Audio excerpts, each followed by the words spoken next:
Hello नमस्कार। मैं देवेंद्र आप सभी का अपनी YouTube channel exam times GK पर स्वागत करता हूं। आशा करता हूं आप सब बहुत अच्छे होंगे। तो हमने पिछली वीडियो में मध्य प्रदेश के प्रमुख टाइगर रिजर्व के बारे में विस्तार से समझा था और आज मैं आपको उससे संबंधित एमसीक्यूज कराने जा रहा हूं जो आपके एग्ज़ाम के लिए बहुत ही महत्वपूर्ण साबित होंगे।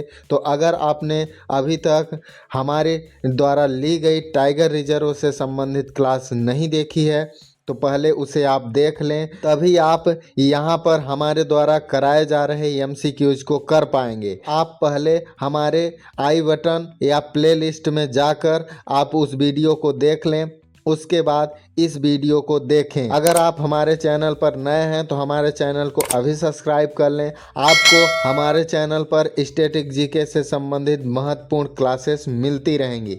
तो चलिए आज का सेशन शुरू करते हैं। आज का सेशन है मध्य प्रदेश के प्रमुख टाइगर रिजर्व से संबंधित आपके लिए 20 इम्पॉर्टेंट एमसीक्यूज लेकर आया हूं। तो चलिए देखते हैं आज का पहला एमसीक्यूज क्या है।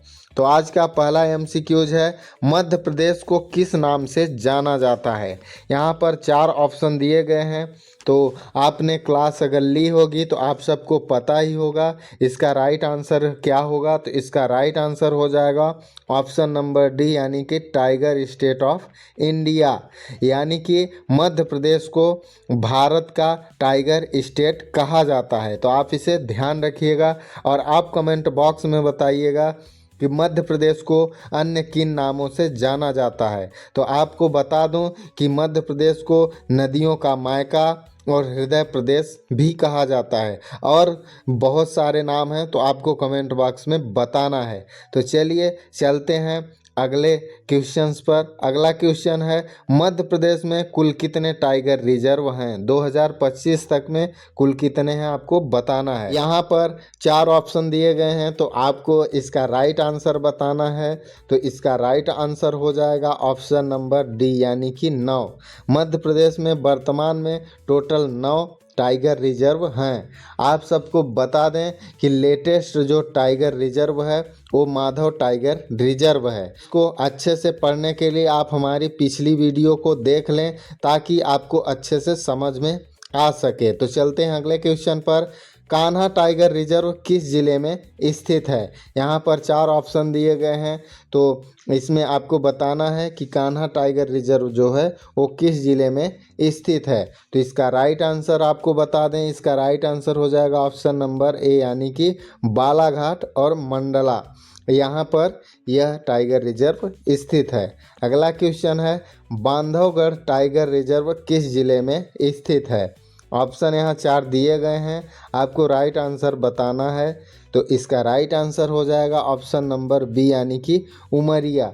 उमरिया में बांधवगढ़ टाइगर रिजर्व स्थित है। आप सबको बता दें कि रीवा में जो है मुकुंदपुर टाइगर सफारी, ये वाइट टाइगर की पहली सफारी है। तो इसे भी आप ध्यान रखिएगा। चलते हैं अगले क्वेश्चन पर। पेंच टाइगर रिजर्व किन जिलों में फैला हुआ है। तो आपको बताना है कि यह किन 2 जिलों में फैला हुआ है। तो इसका राइट आंसर हो जाएगा ऑप्शन नंबर ए, यानी कि सिवनी और छिंदवाड़ा, इन 2 जिलों में पेंच टाइगर रिजर्व फैला हुआ है। चलते हैं अगले क्वेश्चन पर। अगला क्वेश्चन है सतपुड़ा टाइगर रिजर्व किस जिले में स्थित है। तो आपको यहाँ पर सतपुड़ा टाइगर रिजर्व का जिला बताना है। तो इसका राइट आंसर हो जाएगा ऑप्शन नंबर ए, यानी कि होशंगाबाद, जिसका नया नाम नर्मदापुरम हो चुका है। तो आप इसे भी ध्यान रखिएगा। और उमरिया में कौन सा है टाइगर रिजर्व, तो बांधवगढ़ टाइगर रिजर्व है। तो चलते हैं अगले क्वेश्चन पर। पन्ना टाइगर रिजर्व किस नदी के किनारे स्थित है। तो आपको बताना है कि पन्ना टाइगर रिजर्व से कौन सी नदी बहती है। आपको मैं पिछली क्लास में अच्छे से बताया हूँ। तो इसका राइट आंसर हो जाएगा ऑप्शन नंबर बी, यानी कि केन नदी। केन नदी पन्ना टाइगर रिजर्व से होकर बहती है, इसलिए पन्ना टाइगर रिजर्व इसी नदी के तट पर स्थित है। तो चलते हैं अगले क्वेश्चन पर। संजय टाइगर रिजर्व किस जिले में स्थित है। तो आप सबको पता ही होगा संजय टाइगर रिजर्व जो है वो हमारे मध्य प्रदेश के सीधी जिले में स्थित एक टाइगर रिजर्व है, तो आप इसे ध्यान रखिएगा। चलते हैं अगले क्वेश्चन पर। नौरादेही वन्य जीव अभयारण्य को कब टाइगर रिजर्व घोषित किया गया था? यहाँ पर 4 ऑप्शन दिए गए हैं, आपको इसका राइट आंसर बताना है। इसका राइट आंसर हो जाएगा ऑप्शन नंबर बी, यानी कि 2018 में इसे वन्य जीव अभयारण्य से टाइगर रिजर्व घोषित किया गया था। अगला क्वेश्चन है, माधव टाइगर रिजर्व किस वर्ष घोषित हुआ? यहाँ पर 4 ऑप्शन दिए गए हैं, तो इसका राइट आंसर आप सबको बताना है। इसका राइट आंसर हो जाएगा ऑप्शन नंबर डी, यानी कि 2023 में माधव टाइगर रिजर्व घोषित हो गया था। चलते हैं अगले क्वेश्चन पर। कौन सा टाइगर रिजर्व जो है वो मोंगली लैंड के नाम से प्रसिद्ध है? तो आपने कहीं न कहीं इसे ज़रूर, अगर एमपीजी के पढ़े हैं तो ज़रूर इसका नाम सुना होगा। तो इसका आप सबको राइट आंसर बता दूं कि इसका राइट आंसर हो जाएगा ऑप्शन नंबर ए, यानी कि पेंच जो राष्ट्रीय उद्यान या टाइगर रिजर्व है ये मोंगली लैंड से संबंधित है।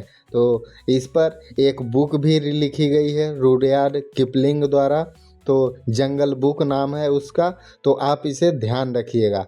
और चलते हैं अगले क्वेश्चन पर। अगला क्वेश्चन है, कान्हा राष्ट्रीय उद्यान किस वर्ष टाइगर रिजर्व बना? आप सबको बता दें कि टाइगर रिजर्व के बारे में सबसे ज़्यादा यही पूछता है कि कौन से ज़िले में स्थित है और कब स्थापना हुई, तो आप इन्हीं 2 चीज़ों को अच्छे से ध्यान में रखिएगा। तो इसका राइट आंसर हो जाएगा ऑप्शन नंबर ए, यानी कि 1973 में कान्हा राष्ट्रीय उद्यान टाइगर रिजर्व बन गया था। अगला क्वेश्चन है, बांधवगढ़ टाइगर रिजर्व की स्थापना किस वर्ष हुई थी? यहाँ पर 4 ऑप्शन दिए गए हैं, तो आपको यहाँ पर राइट आंसर बताना है।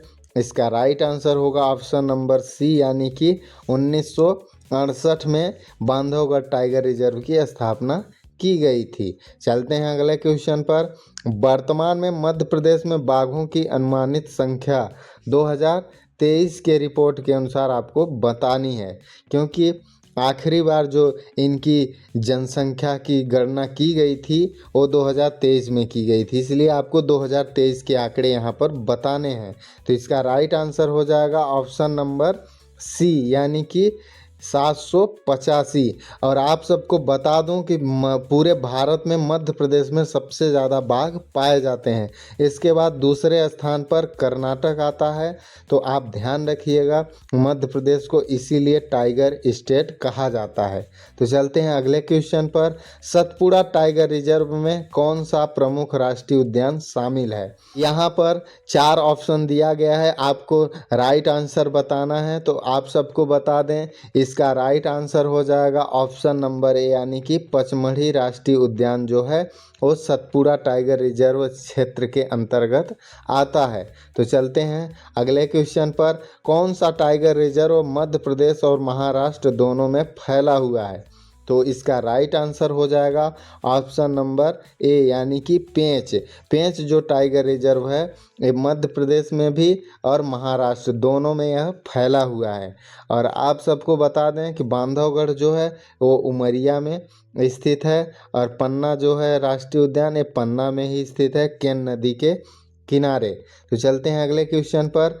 प्रोजेक्ट टाइगर की शुरुआत भारत में कब हुई थी? तो इसका राइट आंसर हो जाएगा ऑप्शन नंबर सी, यानी कि 1973 में प्रोजेक्ट टाइगर की शुरुआत भारत में की गई थी। तो चलते हैं अगले क्वेश्चन पर। बांधवगढ़ का नाम किससे जुड़ा हुआ है? तो यहाँ पर 4 ऑप्शन दिया गया है, भगवान विष्णु, भगवान शिव, भगवान राम के भाई लक्ष्मण से, भगवान हनुमान से। तो इसका राइट आंसर आप सबको बताना है।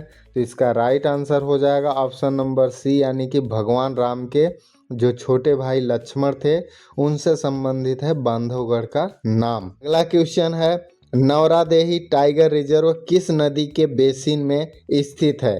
तो यहाँ पर 4 ऑप्शन है, आपको राइट आंसर बताना है। तो इसका राइट आंसर हो जाएगा ऑप्शन नंबर ए, यानी कि नर्मदा नदी का जो बेसिन है इसके बीच में यह नौरादेही टाइगर रिजर्व स्थित है।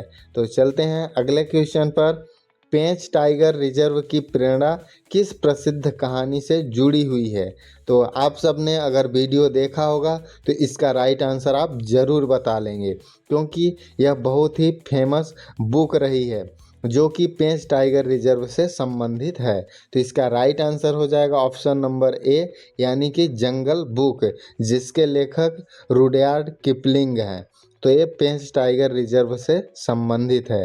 और आप सबको बता दें कि पंचतंत्र जो है इसके जो लेखक हैं वो विष्णु शर्मा हैं। और रामायण के लेखक या रचयिता कौन हैं? तो आप सबको पता ही होगा कि जो महर्षि वाल्मीकि थे और रामायण के रचयिता थे। और महाभारत तो आप सबको पता ही होगा कि अर्जुन और भगवान कृष्ण, कौरव और पांडवों की सेना द्वारा यह विश्व का सबसे बड़ा युद्ध लड़ा गया था। तो आप इसे ध्यान रखिएगा। हमने पिछली क्लास में मध्य प्रदेश के प्रमुख टाइगर रिजर्व के बारे में विस्तार से पढ़ा, और आज हमने मध्य प्रदेश के प्रमुख टाइगर रिजर्व से संबंधित टॉप 20 MCQ जो ये आपके एग्ज़ाम के हिसाब से बहुत ही महत्वपूर्ण साबित होंगे उनको हमने कवर किया। और आपके इसमें से कितने आंसर सही हुए आप कमेंट बॉक्स में ज़रूर बताइएगा। और अगर आपको वीडियो पसंद आया हो तो आप ज़्यादा से ज़्यादा लोगों में इसे शेयर करिए, लाइक करिए और हमारे चैनल को सब्सक्राइब जरूर कर लें। तो ऐसे स्टैटिक जीके की क्लास लेकर मिलते हैं अगले दिन। तब तक के लिए धन्यवाद। जय हिंद।